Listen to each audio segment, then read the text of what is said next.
Brosplay! So, the reason why I knew that Mickey Mouse song... Are you waiting on something? Try to go closer. You gotta get through the wall. The reason why I knew that Mickey Mouse song is because when I was a kid, we're talking like younger than 3, I'd say. I had this toy and it played like various Disney stuff, and one of them you pressed would sing that song. But like I had one of those like you just like remember something from your childhood you haven't remembered in like 20 years, and I remember it had the worst fucking speaker in the world.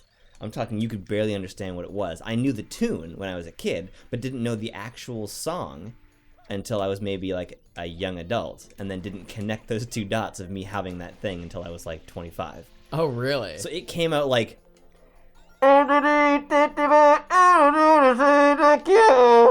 Yeah. So I knew the tune because it came out like the worst fucking sound ever. Do you remember in Better Call Saul, the speaker on the toilet that's like, I want your poo?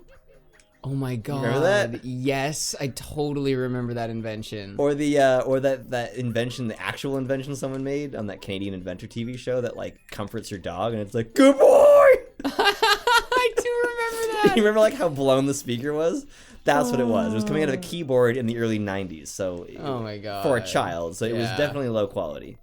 It actually reminds me a little bit of that one Halloween toy we had that would copy whatever noise you made. Oh, jeez. So we said something into it, and it kicks it back to us all garbled. And then we thought that was hilarious, so we start laughing, and then it kicks our laugh back to us even more garbled than that. Oh my god, that was so funny. We were probably laughing at the sound of our own laughter for about 5 minutes, like straight 5 minutes. That's one of those things your parents eventually go, do you guys need help? It's funny how many things, like it's so easy to see the progression. Like when you watch like a making of documentary, and it's like explaining how Tarantino used to make videos like this, and he used to watch movies that had blood and gore, and like how it all like when you look at it like that, it all lines up and it makes sense that it would like the direction he would go. Some of the shit that we like kind of remember. It's like it all works so well for a show like this. Like we were already hanging out and laughing with each other. We already enjoyed playing video games together. We like there was so many things that like it was a natural progression that neither of us saw coming. Yes, it does kind of seem like we were preparing for this all along. We used to drink my kind of pop. Black cherry. My god, I forgot about that. I was playing Jack 3 and Derek's over there just quiet, and I'm just happy that he's not like bugging me for his turn to play, and he just turns to me. He's cut out a black cherry cutout from like a box of like the box of pop, and he's cut it out so it's just the pop, and he's just like, drink my kind of pop. He's like a spokesperson for it. Oh my god, like a giant novelty can. I don't even know why I don't know why I was cutting it out. But after I finished cutting it out was when I decided it would be funny to say that. That was not the intention. I wasn't working towards that joke. Fuck, we spent like 9 years playing video games in a basement, and we were pretty alright with that. Yeah, we were pretty happy. I think that's one of the reasons it's really easy for us to be like happy with what's going on. It's because we have low expectations. With what's going on? Like, it's easy for like we're pretty easygoing. Oh, sure. We just kind of go with the flow because that's not a particularly stimulating activity, but man, did we ever have fun with it. Yeah. The amount of fun we were able to just create on our own. Oh, yeah. Dude, there was a point. Do you mean video games, like, or just like in general? Just our whole lives, yeah, just in general. What do you mean wasn't a stimulating activity? Like being in the basement? Yeah, like being in the basement playing games. Like we're not we're not talking to anybody else. We're often playing the same games we've been playing for like sometimes months. We turned it into something fun. Yeah, exactly. We would, and we create our own challenges and shit. We had these like kind of phases where we'd be up to something specific every time we came home, and for maybe a week or two, as soon as you and I got home from school, we would play with these like they were like guns that shot like plastic like ping pong balls. Oh yeah, like foam. Yeah, little foam ping pong balls. I thought they were plastic. They were like the really really thin plastic ones that like Okay. actually get like a serious amount of resistance from the wind. They actually stop after like 2 meters. Right. The wind actually stops them. Yeah, and we used to do that for a bit.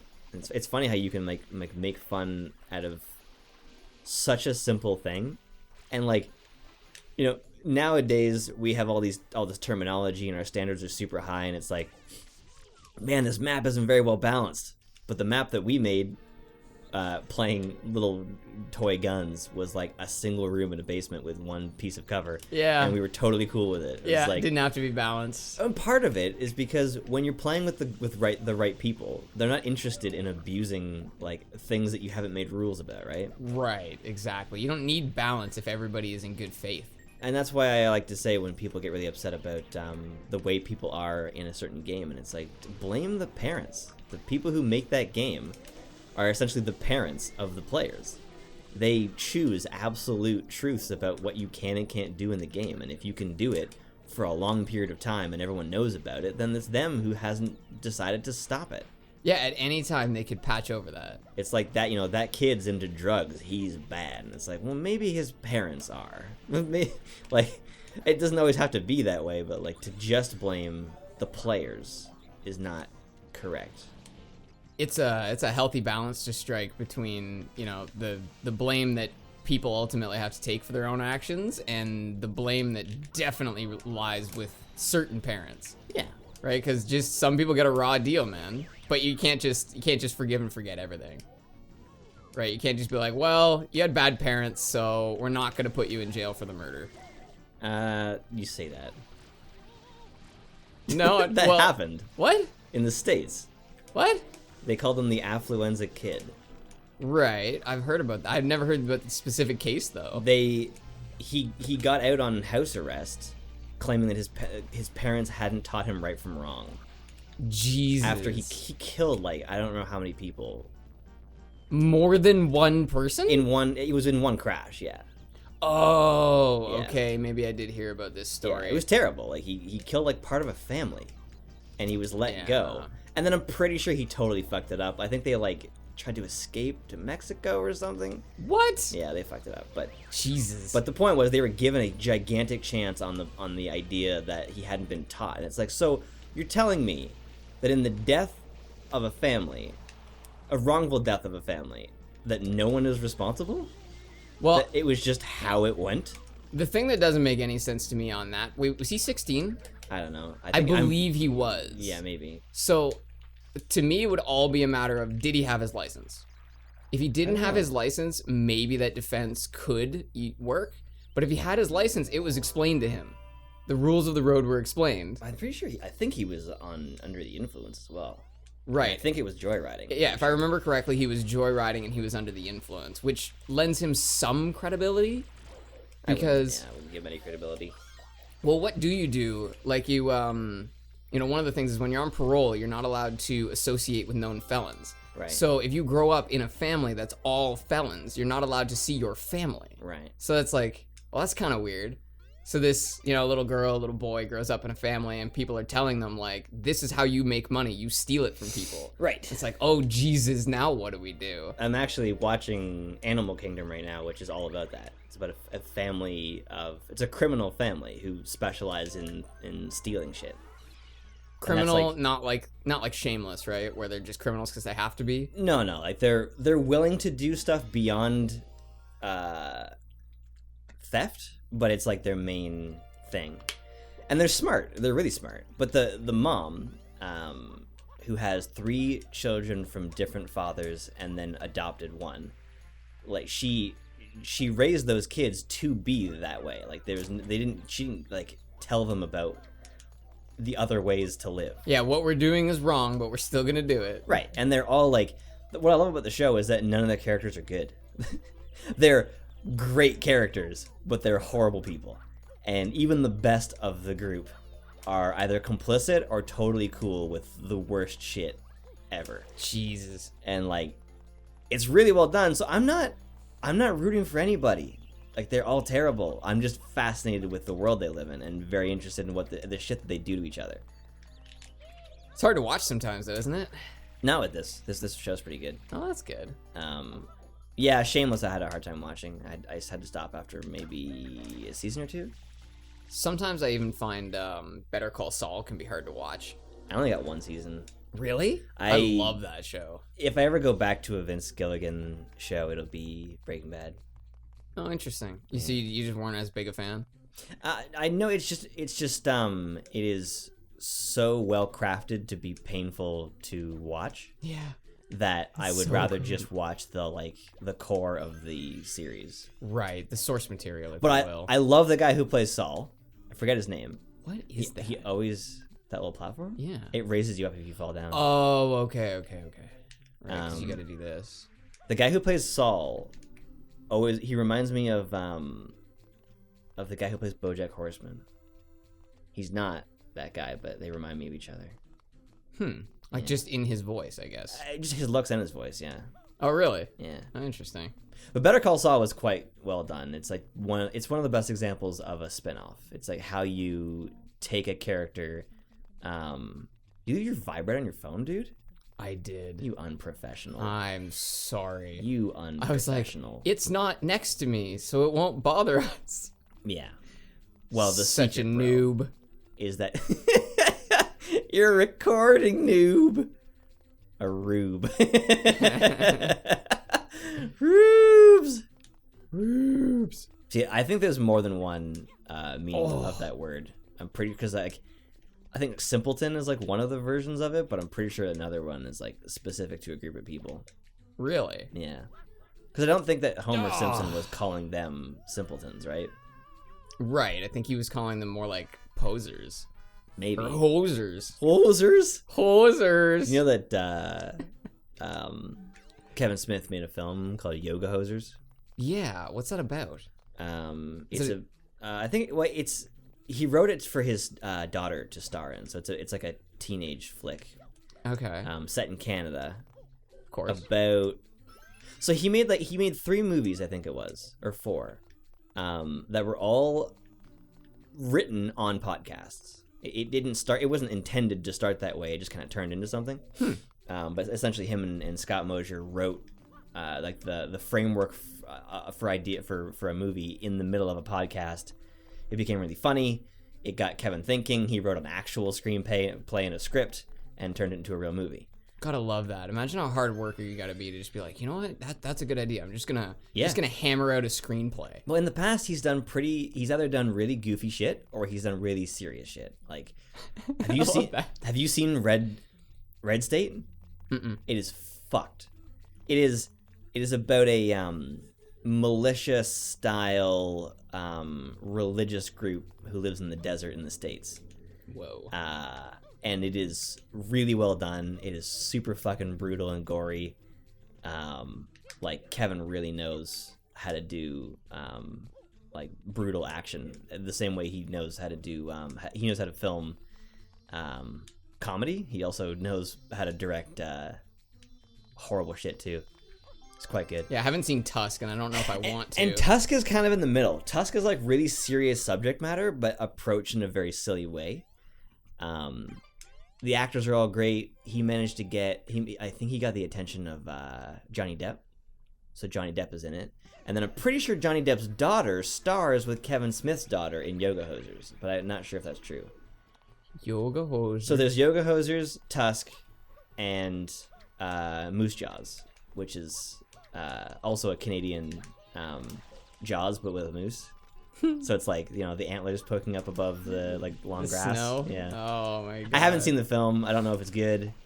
But yeah, he just kind of got on like a Canadian kick. He just like thought it was so fascinating the way that stories go in Canada. It's so much more frequently like this weird, funny outcome as opposed to the way that the States stories always go.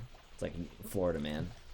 Right, that's true. There's a lot more stories that come out of Canada that are like that. You Yeah. know, like man rode his moose into a convenience store. That kind of shit. There was this robot that they sent, a hitchhiking robot that they sent across Canada. Oh, I remember that. And of course, Kevin's like, he's like, do people fuck it? Like, He's like, they got it, right? It's like, no, actually, it got all the way across Canada. And he's like, of course it got across Canada. That's so funny. Yeah. Oh my god. He's like, that thing would have been fucked in the first place it got to in the States. Absolutely.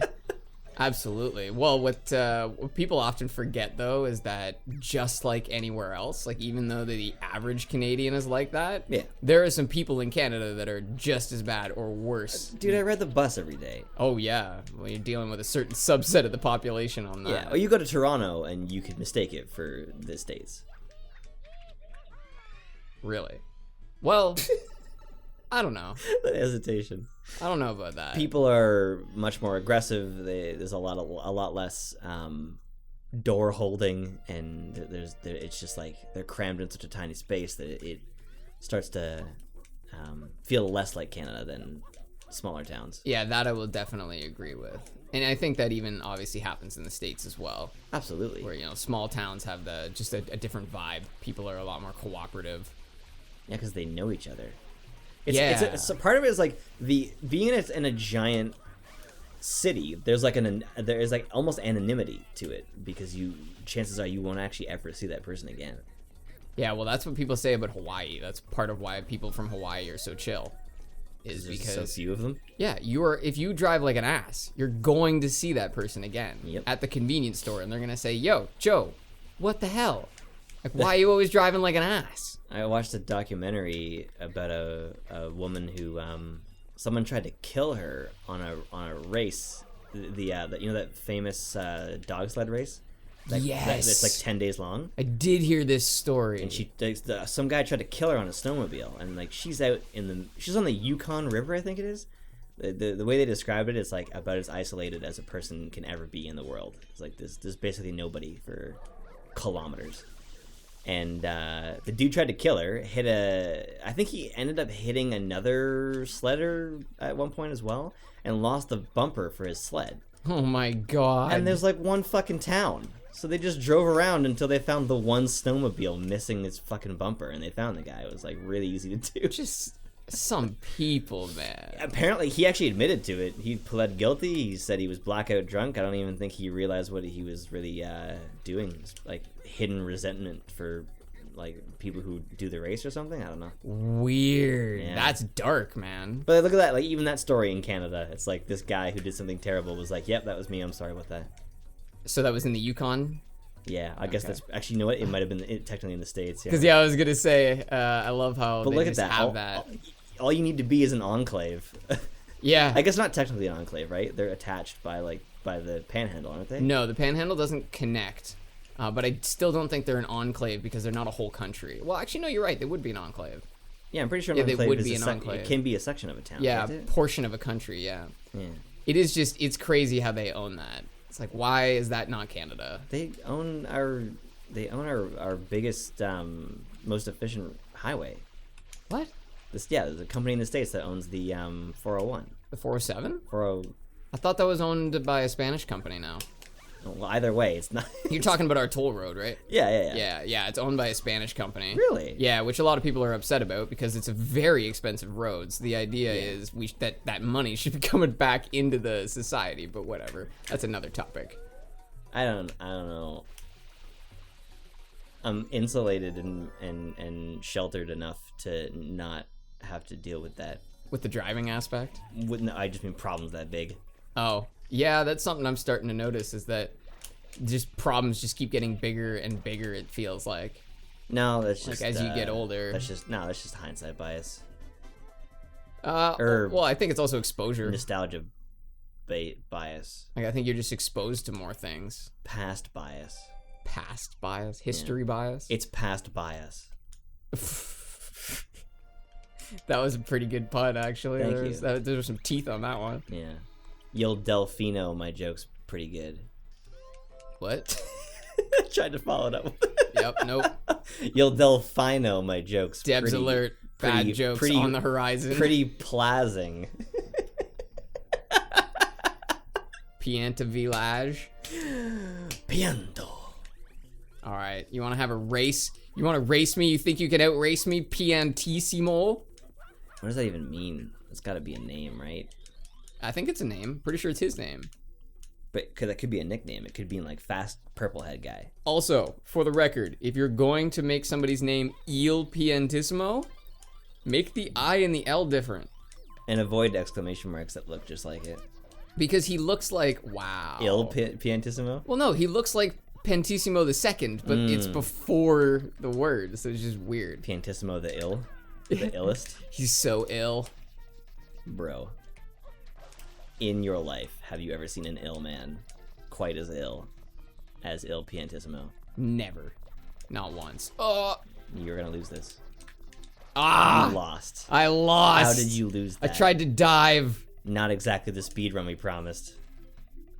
Wow. Now I will commit seppuku. It's Sudoku, actually. The thing about seppuku. So it's for those who don't know, it's I don't know if it's specific to the Japanese. It might be more than one nation, but the Japanese did something called seppuku, which is a way of retaining your honor you're gutting yourself, basically. You're killing yourself in an honorable fashion. And part of it is that you get somebody that you trust with your honor to stand over top of you with a sword, so that if you fail to kill yourself, they immediately cut off your head and retain your honor. It is a fascinating place and culture. Thanks for cutting off my head, bro. Thanks, bro. There's a part in I imagine you're far enough in this Man in the High Castle. Yeah, where a guy gets shot and the security officers on the scene go and find a quiet place to commit seppuku. Right there, yeah, the person they're meant to protect dies. Yeah. And then there's also like a guy fails to find the criminal, and he is expected to commit seppuku by a particular date. Yeah. Imagine how daunting that would be. Yeah. You better find him by the 4th. Imagine if you were if you came to a race and you were second place and the guy was hugging it. Yeah, he was on the pole. And he was like, "No! I win, it's my prize!" Have you ever heard, Look at that fucking blue pear on that flag. Look at that flag. Oh, yeah. Look, it's a blue pear. Oh, it's supposed to be a pianta, but it's definitely a blue pear. That's awesome. Oh man, have you ever heard the joke about the mathematician, the engineer, and the kinesiologist all trying to measure the pole? No. So there's a pole that people have been asked to measure. So the engineer walks up to it, and the engineer develops a device that can be used to measure a tall pole without having to climb it. And then the mathematician comes up and he decides that he's going to do it with numbers. So he measures a distance from the pole and then sees what that angle is and computes how tall the pole is. Kinesiologist comes over, takes the pole out of the ground, lies it flat, and measures it. They do that in Captain America, the first one. Yes, that is a pretty good example. It's like a replaying of that joke. Yeah. So. Oh my goodness. I'm gonna show you. All right. No. This is not. Thank you for joining us. Oh, okay. I have a special way to do this mission. I just gotta mention that when we were kids, there was a guy. You asked me what Inferno meant. Yeah. And I said bird poop, and that was back when we were playing Double Dash. And then we played this, where the Goopy Inferno is actually being pooped out by birds. And I was just fucking with him. So when that happened, that was a pretty phenomenal realization. Yeah, it was just one of those crazy moments. Yeah. So Mario carries a little bit of water with him every time he exits. The supreme confidence that he was going to die there. Oh yeah, I know how this works. I know how the Goopy Inferno works. And I think that's as far as I can go. Wow. Yeah. 10 out of 10. So no need to go under, no need to do anything special. Because you're supposed to do the whole underbelly, right? Exactly. You're supposed to go through this like really complicated maze, or you could just do this. That's hilarious. And that's what you always have to consider, man, is that everyone is going to, or some people, enough people are going to always try to beat the system, and you have to make certain things rigid and then always accept that people are just going to find a way around.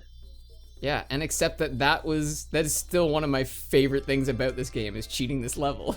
So it's okay. It's not a bad thing. Shine Thanks. Goopy Inferno.